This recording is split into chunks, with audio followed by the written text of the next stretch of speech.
Bismillahirrahmanirrahim. Assalamualaikum warahmatullahi wabarakatuh. Alhamdulillahi ala ni'matil iman wal islam wa kafa bihima min ni'mah. Ashhadu an la ilaha illallah wa ashhadu anna Muhammadan abduhu wa rasuluh. Allahumma fassalli wa sallim wa barik ala sayyidina Muhammadin wa ala alihi wa ashabihi wa man tabi'ahu ila yaumiddin, amma ba'du. Alhamdulillah, kita selalu memanjatkan puji syukur kehadirat Allah Subhanahu wa taala. Semakin banyak kita mensyukuri karunia nikmat Allah, semakin Allah tambah kenikmatan-kenikmatannya untuk kita semua. La in syakartum la azidannakum. Kata Allah, jika kalian mampu mensyukuri semua nikmat-nikmatku, maka aku akan tambahkan untuk kalian. Salawat dan salam kita sampaikan kepada manusia mulia, teladan kita semua, panutan sepanjang zaman, Nabi Muhammad sallallahu alaihi wasallam. Mudah-mudahan ikhtiar kita untuk mengikuti, meneladani, mengamalkan semua bimbingan Nabi, sunnah-sunnahnya akan melayakan kita menjadi umatnya yang mendapatkan syafaat di yaumil qiyamah. Amin ya rabbal alamin.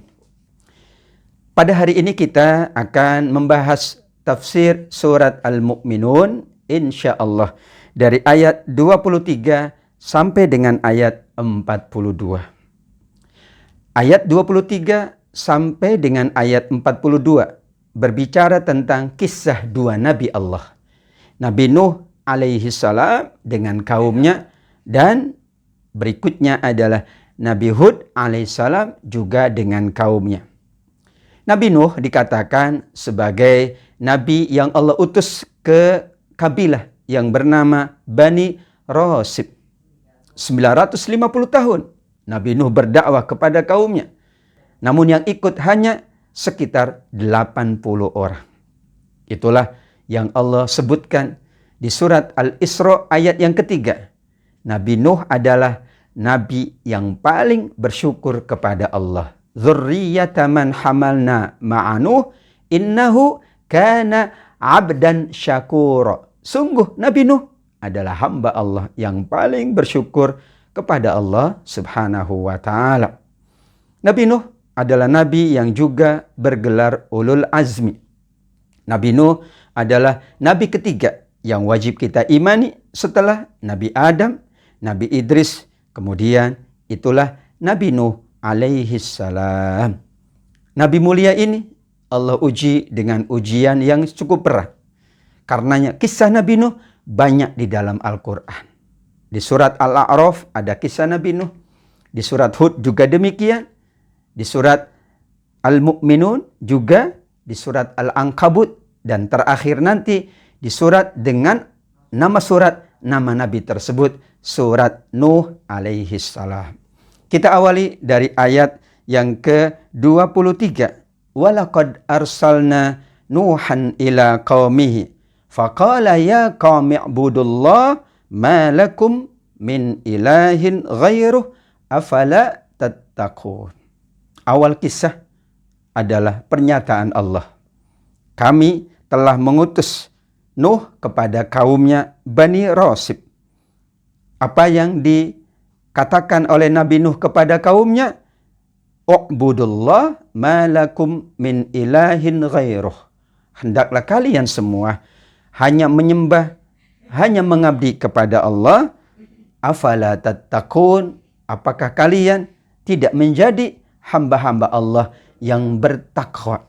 Afala tattaqun, apakah kalian tidak takut dengan Allah Subhanahu wa taala? Takwa secara makna harfiah adalah seseorang takut kepada Allah, maka ia orang bertakwa. Karena takutnya ia berusaha menjalankan perintah-perintahnya, meninggalkan larangan-larangannya. Takwa juga dimaknai secara bahasa, artinya adalah orang yang selalu hati-hati, orang yang selalu waspada.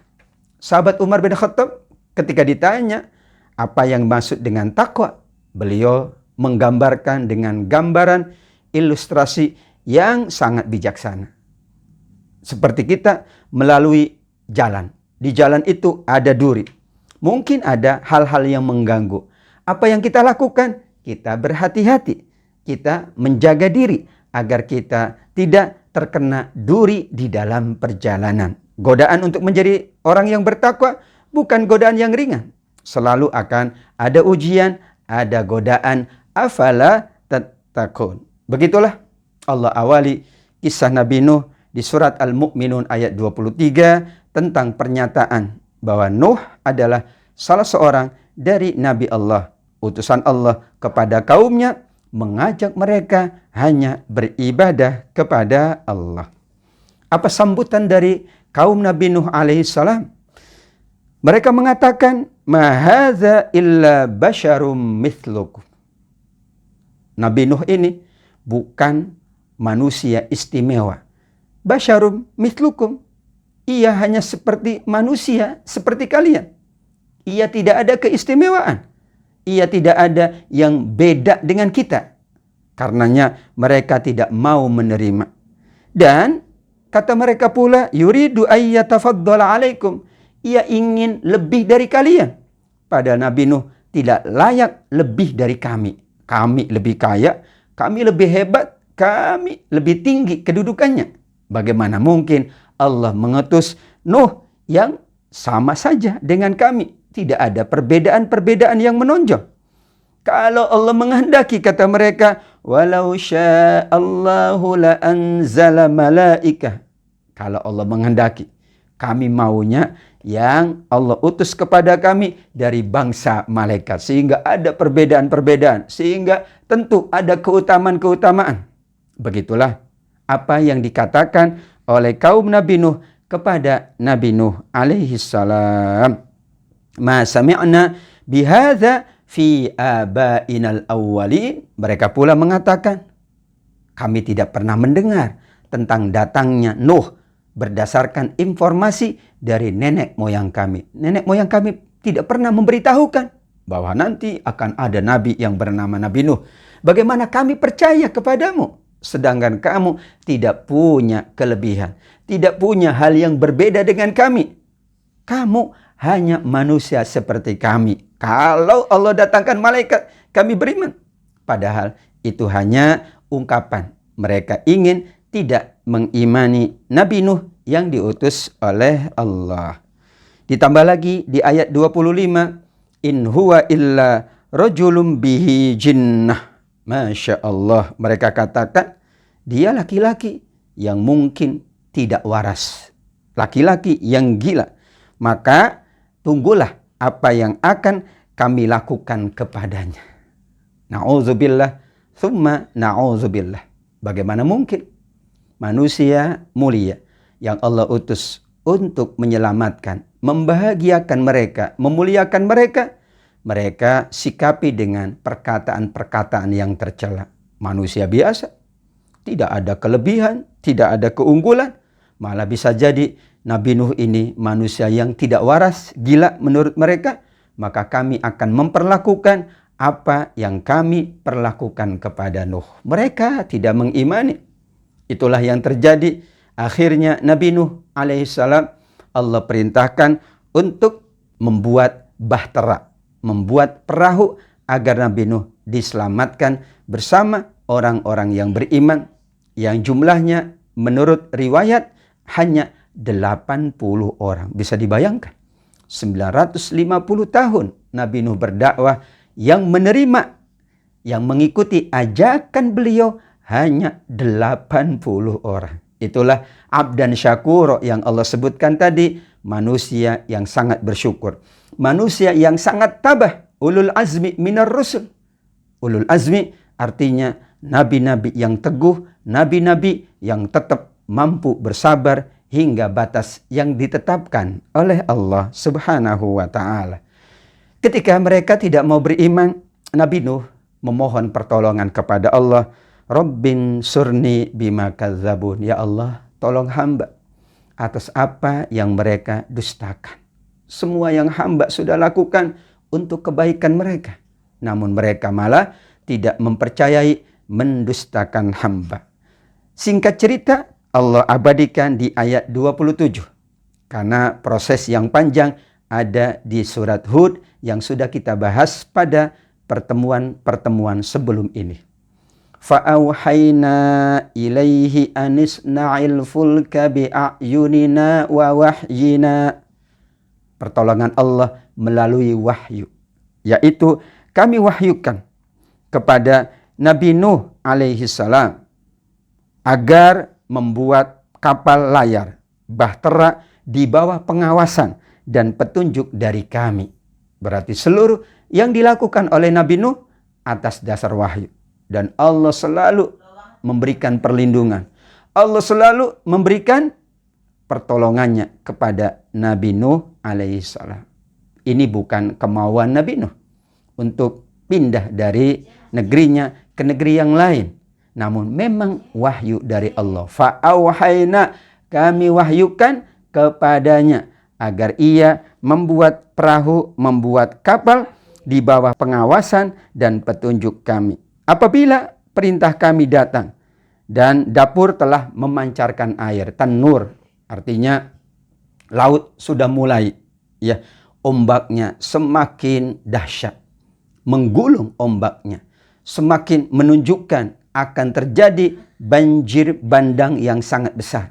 Maka saat itulah kemudian Allah perintahkan, masuklah kamu semua ke atas perahu tersebut. Nanti kami yang menyelamatkan kalian semuanya. Dan perintah Allah, masuklah, naiklah ke atas kapal itu. Masing-masing berpasang-pasangan. Subhanallah. Tidak hanya dari manusia, tapi dari beberapa hewan. Sebagian ulama memahami semua jenis hewan. Namun mayoritas ulama memahami sebagian hewan yang mungkin dapat naik ke atas perahu. Kalau semuanya masuk, mungkin tidak cukup perahunya. Begitulah Allah Subhanahu wa Ta'ala mengisyaratkan. Mereka naik ke atas perahu dan Allah Subhanahu wa Ta'ala menyelamatkan. Selesai mereka diselamatkan oleh Allah. Wala tukhatibni fil ladzina zalamu innahum mughraqun. Jangan kamu bicara tentang orang-orang zalim. Mereka naik ke atas perahu dan mereka dilarang oleh Allah membicarakan orang-orang zalim. Mereka hanya bermunajat, berdoa, bertasbih, memohon perlindungan kepada Allah. Tidak membicarakan mereka yang tidak mau ikut bersama Nabi Nuh. Kemudian barulah Allah sebutkan di ayat 27, innahum mughraqun, ketetapan Allah, mereka yang tidak mengikuti Nabi Nuh akan ditenggelamkan oleh Allah Subhanahu wa Ta'ala. Itulah bagaimana Allah akhirnya menolong Nabi Nuh. Allah wahyukan untuk membuat kapal layar dan semuanya naik, seluruh manusia yang mengikuti naik berpasang-pasangan. Ada laki-laki, ada perempuan. Karena nanti ini yang akan berkembang keturunannya. Yang satu melahirkan berikutnya, seterusnya. Dan kita semuanya sesungguhnya jika diurut kita berasal dari yang Allah selamatkan dari kaum Nabi Nuh alaihi salam. Saat mereka sudah menyelesaikan perjalanan panjang, Allah Subhanahu wa Ta'ala mengingatkan, fa idza stawaita anta wa man ma'aka 'alal fulk faqulil hamdulillahilladzi najjana minal qaumidz zalimin. Jangan lupa, semua ini pertolongan dari Allah.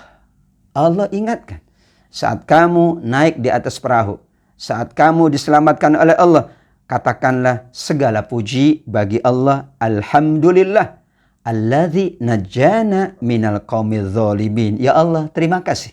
Ya Allah, kami memujimu, alhamdulillah, yang telah menyelamatkan kami dari orang-orang zalim yang tidak mau beriman kepada Allah.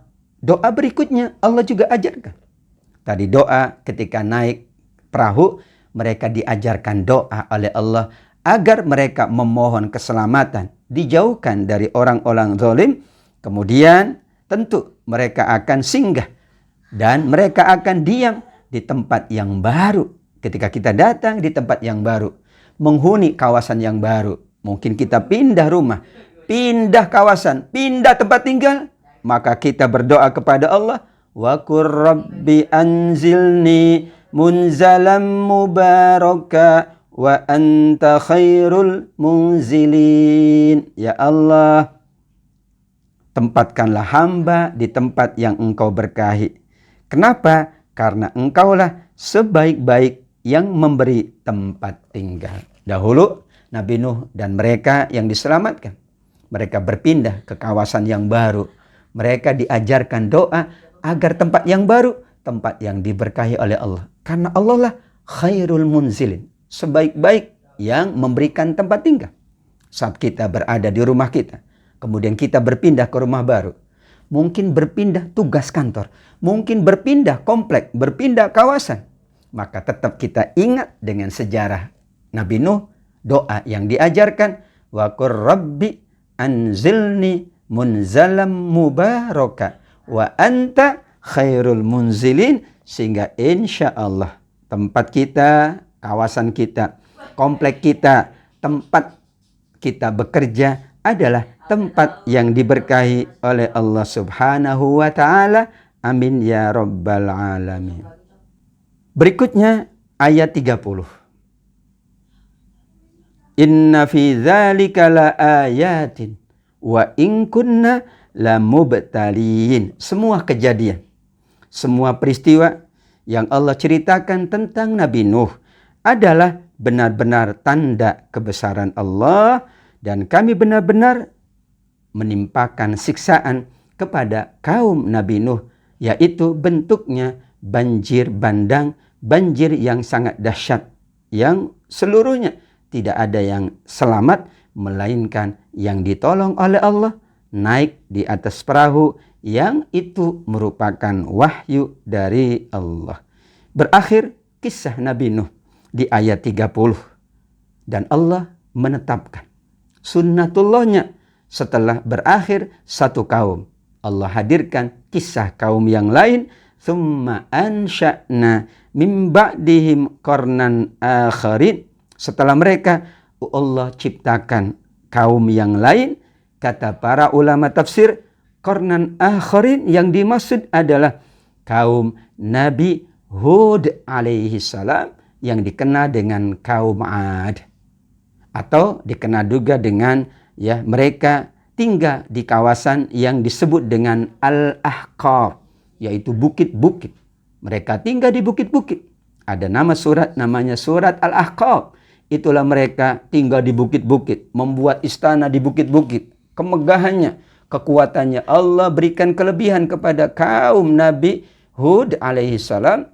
Namun mereka pula kembali seperti kaum Nabi Nuh, durhaka, tidak mau mengikuti ajakan yang mulia dari Nabi Hud alaihi salam. Nabi Hud adalah juga Nabi yang Allah utus setelah Nabi Nuh alaihi salam, sesuai dengan urutan ayatnya.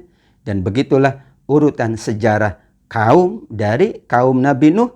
Kemudian Allah hadirkan kaum Nabi Hud dengan nabinya Nabi Hud alaihi salam, yaitu yang dikenal dengan kaum Ad. Mereka ini tinggal di kawasan Hadramaut, di kawasan Jazirah Al-Arab, Jazirah Arab. Mereka diberikan oleh Allah kekuatan.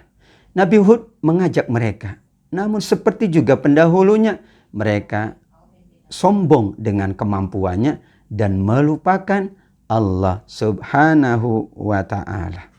Fa'arsalna fihim rasulam minhum an ya'budullah ma lakum min ilahin ghairuh. Sama dengan Nabi Nuh. Ayat 32. Allah Subhanahu wa ta'ala mengingatkan tentang Nabi Hud. Kami utus kepada mereka seorang rasul dari kalangan mereka, berasal dari kaum mereka, berasal dari bangsa mereka. Misi dari semua nabi sama, mengajak ani'budullah, hendaklah kalian hanya menyembah Allah, tidak ada yang patut disembah melainkan Dia. Maka afala tattaqun. Seperti juga Nabi Nuh kepada kaumnya, tidakkah kamu takut dengan azab Allah? Tidakkah kamu semakin takwa kepada Allah, semakin dekat kepada Allah? Kalau orang itu takut dengan Allah, bukan semakin jauh, semakin dekat. Kalau kita takut dengan binatang buas, kita menjauh. Kenapa? Karena takut kepada Allah bukan takut seperti takut dengan hewan. Tapi takut kepada Allah adalah bukti kita mengagungkan. Bukti kita betul-betul bersandar, bertawakal kepada Allah. Tidak ada yang kita mintakan perlindungan kecuali kepada Allah. Maka takutnya takut yang mulia. Takutnya takut yang terpuji. Takutnya takut yang diperintahkan. Karena kalau kita takut kepada Allah, kita hanya menjalankan kebaikan. Kita berusaha maksimal menjalankan amal soleh. Dan maksimal kita berusaha meninggalkan perbuatan buruk, perbuatan tercela, perbuatan dosa. Bagaimana jawaban dari kaum Nabi Hud, yaitu kaum 'Ad? Wa qala al-mala'ul min qaumihi allazina kafaru wa kadzdzabu biliqa'il akhirah wa atrafnahum fil hayatid dunya ma hadza illa basyarum mislukum. Tetap saja mereka katakan, Hud, Anda sama dengan kami. Apa bedanya? Kamu manusia seperti kami.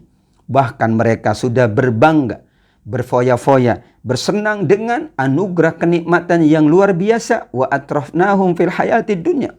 Kebanggaan-kebanggaan itulah yang mereka memandang rendah Nabi Hud alaihissalam.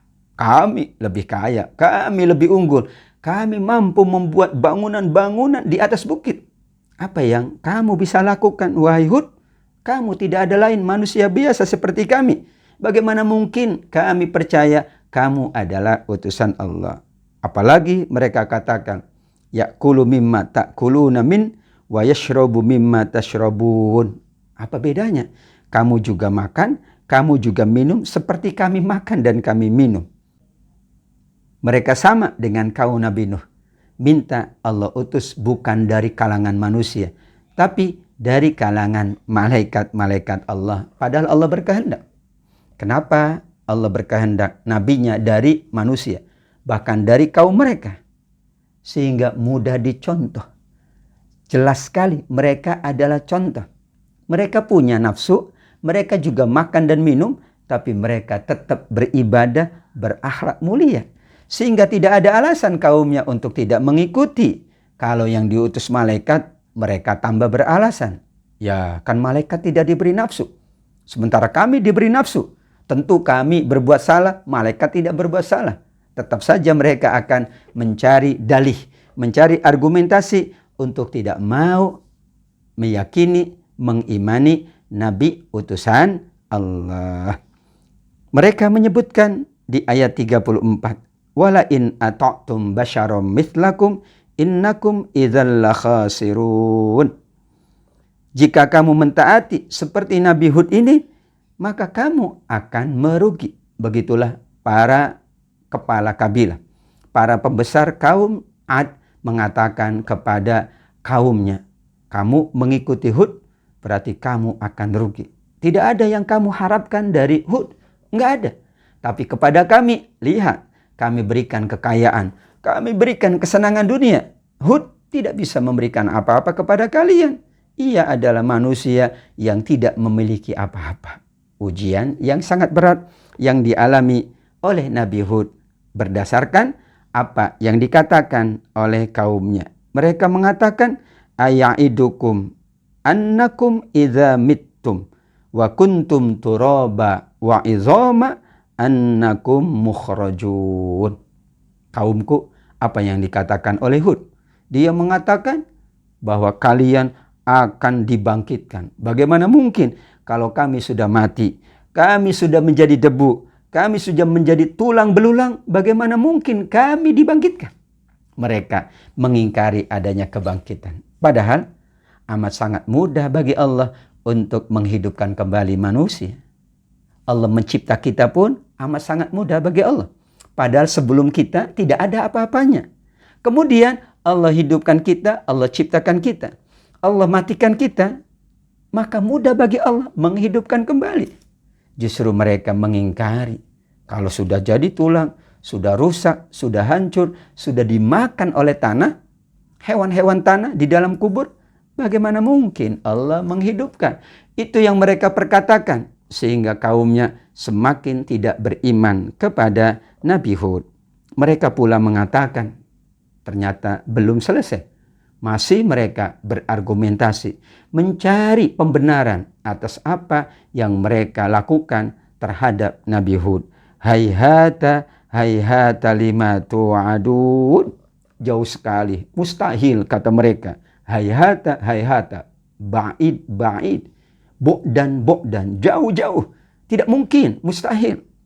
Bahwa apa yang diancamkan oleh Nabi Hud terjadi pada kami. Kami tidak takut. Nabi Hud mengancam apapun, menjanjikan apapun, kami tidak takut.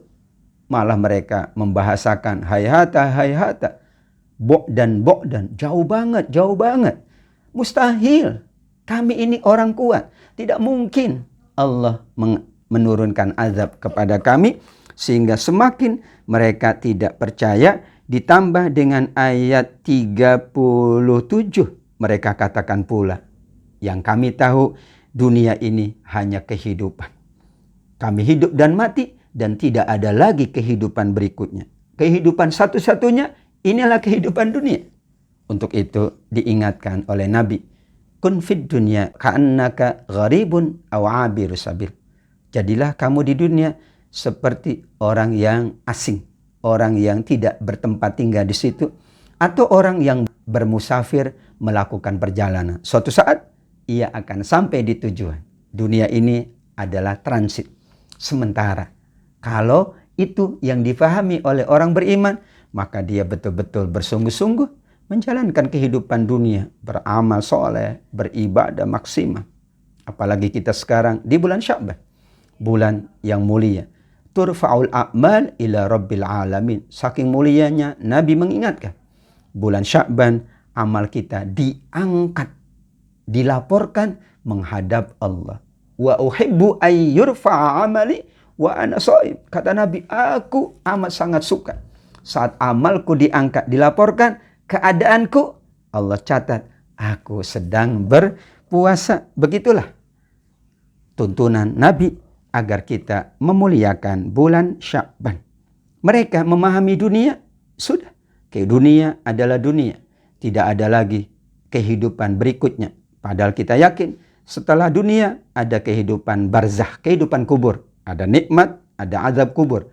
Dan nanti ada kehidupan akhirat, kehidupan yang kekal abadi. Ada surga Allah, ada pula neraka Allah. Na'udzubillah min zalik. Mereka sengaja mengatakan itu agar orang tidak mau mengikuti Nabi Hud. Semuanya mereka ingkari. Hidup ini adalah sekali saja. Tidak ada hidup yang kedua. Bagaimana mungkin? Wa ma nahnu bimab'utsin. Mereka perkatakan pula, bagaimana mungkin kami nanti dibangkitkan oleh Allah? Dunia sudah satu-satunya kehidupan. Setelah meninggal tidak ada kehidupan.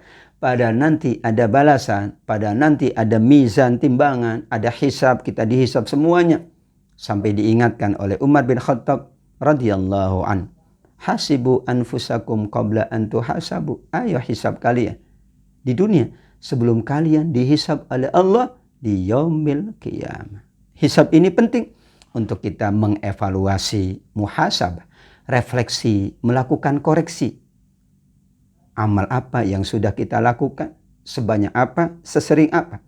Dosa apa yang sudah kita lakukan, sebanyak apa dosa itu, sehingga kita dapat menjadi lebih baik di masa-masa yang akan datang. Ayat 38, mereka pula kembali menyaksikan Nabi Hud, in huwa illa rajulun iftara 'alallahi kadziba. Nabi Hud itu orang yang mengada-ngada, orang yang berbuat kedustaan kepada Allah, sehingga kami tidak akan pernah beriman mengikuti ajakan Hud. Dibalik oleh mereka. Nabi Hud yang betul diutus oleh Allah dan kita wajib mengimaninya, malah mereka katakan Nabi Hud ini mengada-ngada. Atas nama Allah dia katakan, aku utusan Allah, aku Rasulullah, aku Nabiullah. Padahal tidak, mereka mengingkari. Sehingga mereka katakan, kalau Nabi Hud itu berdusta, kami tidak akan pernah beriman. Padahal benar, Nabi Hud adalah utusan Allah. Allah juga memberikan wahyu kepada Nabi Hud. Allah juga selalu menjaga Nabi Hud. Semua yang mereka perkatakan tentang Nabi Hud adalah kebohongan semata. Untuk itu, akhir dari bagaimana Nabi Hud mendengar apa yang disampaikan oleh mereka. Dengan sabar, dengan tenang, dengan tetap memohon pertolongan kepada Allah. Akhirnya Nabi Hud bermunajat, mengadu kepada Allah. Rabbin surni bima kadzabun. Ya Allah, tolonglah hamba atas apa yang mereka dustakan tentang hamba. Doa ini seperti juga Nabi Nuh sebelumnya. Rabbin surni, ya Allah tolong hamba. Maka Allah berikan pertolongan kepada Nabi Hud dan orang-orang yang beriman kepadanya. Qala amma qalilin la yusbihunna nadimin. Dan tidak lama mereka, kata Allah, akan juga menyesal dengan ucapan-ucapan, dengan ungkapan-ungkapan, tuduhan-tuduhan yang dialamatkan kepada Nabi Hud. Untuk itu kita tidak boleh melayangkan tuduhan kepada nabi-nabi Allah. Menyebut nabi-nabi Allah dengan sebutan yang buruk. Melabel dengan label-label yang buruk. Karena mereka utusan Allah. Kalau utusan Allah itu pilihan Allah, pasti manusia yang soleh, pasti manusia yang mulia, pasti manusia yang akhlaknya luhur dan agung, sehingga kita mengimani semua nabi-nabi Allah subhanahu wa ta'ala. Ayat 40 tadi Allah sudah memberikan pertolongan bahwa tidak lama lagi mereka akan menyesal. Apa itu penyesalannya? Allah sebutkan di ayat 41. Mereka akan menyesal. فَأَخَذَتْهُمُ الصَّيْحَةُ بِالْحَقِّ فَجَعَلْنَاهُمْ غُثَاءً فَبُعْدًا لِلْقَوْمِ الظَّالِمِينَ. Benar-benar mereka diazab oleh Allah, dibinasakan oleh Allah. Dengan Allah utus, yaitu suara yang mengguntur. Mereka ibarat sampah yang diterjang oleh banjir, tidak ada yang selamat. Allah bahkan turunkan angin tersebut selama 7 malam 8 hari. Sab'a layalin wa thamaniyata ayyam. Angin yang kering, angin yang sangat kencang. Awalnya mereka menyangka bahwa awan yang ada itu untuk menurunkan hujan. Karena beberapa lama mereka mengalami kekeringan yang dahsyat. Ternaknya, tanamannya tidak ada yang kekal. Semuanya merasakan kekeringan sehingga banyak yang mati. Mereka kemudian yakin bahwa awan yang datang akan menurunkan hujan sehingga menyuburkan kembali. Ternyata awan itu isinya adalah angin yang sangat kuat. Isinya adalah azab Allah subhanahu wa ta'ala. Karena awan yang gelap itu kemudian dijadikan sebagai awan yang disertai angin yang sangat kencang, angin yang sangat kering, menghabiskan seluruh yang ada, bahkan semua tidak tersisa. Kalau ada sampah diibaratkan oleh ayat tadi, sampah yang diterjang oleh air yang sangat dahsyat, sehingga sudah tidak ada lagi sisa-sisa dari sampah-sampah tersebut. Faja'annahum gutha'a. Mereka ibarat buih yang tidak ada artinya, diterjang oleh angin yang sangat dahsyat tersebut. Fabu'dan lil qaumiz zalimin. Sungguh jauhlah orang-orang zalim itu dari rahmat Allah subhanahu wa ta'ala. Sudahlah mereka diazab. Sudahlah mereka mendapatkan hukuman dari Allah. Ditambah pula mereka bu'dan, jauh dari Allah. Jauh dari rahmat Allah. Jauh dari kasih sayang Allah. Maka ayat 41 menunjukkan akhir dari kisah Nabi Hud. Kaumnya yang disebut kaum Ad atau Al-Ahqab. Tinggalnya di atas bukit. Istana-istananya megah. Mereka mampu memahat batu itu menjadi istana-istana, bangunan-bangunan yang kokoh. Namun kalau Allah menghendaki, segala usaha mereka yang mereka dustakan kepada Nabi, semuanya tidak ada yang tersisa karena Allah Maha Kuasa atas segala sesuatu. Ketika berakhir, Allah kembali nanti kisahkan nabi yang lain dengan ungkapannya, "Tsumma ansha'na min ba'dihim qurunan akharin." Ayat 42. Akhir dari pembahasan kita di majelis yang mulia ini.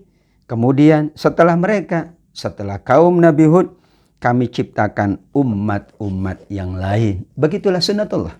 Berakhir satu kisah, ada kisah yang lain, pelajaran-pelajaran, hikmah-hikmah. Yang Allah harapkan kita banyak menggali dari kisah-kisah umat-umat terdahulu. Kisah nabinya yang mulia, nabinya yang sabar. Kisah umatnya, kaumnya yang selalu durhaka. Tidak mau diajak kepada kebaikan, tidak mau dibawa kepada keselamatan dan kebahagiaan. Tentu ini merupakan pelajaran. Karena kembali kita diceritakan oleh Allah kisah-kisah itu. Berulang di berbagai surat. Berulang kembali kisah Nabi Nuh, kisah Nabi Hud, nanti Nabi Soleh, Nabi Lut, dan begitu seterusnya. Kenapa diulang-ulang terus, kata para ulama? Karena manusia itu suka lupa. Maka diulang lagi supaya ingat. Diulang lagi supaya menambah takutnya kepada Allah. Menambah hikmah dan pelajarannya. Diulang lagi supaya menjadi peringatan. Diulang lagi supaya kita insya Allah lebih dekat dengan Allah. Kita selalu yakin dengan Nabi Allah, dengan Nabi-Nabi Allah.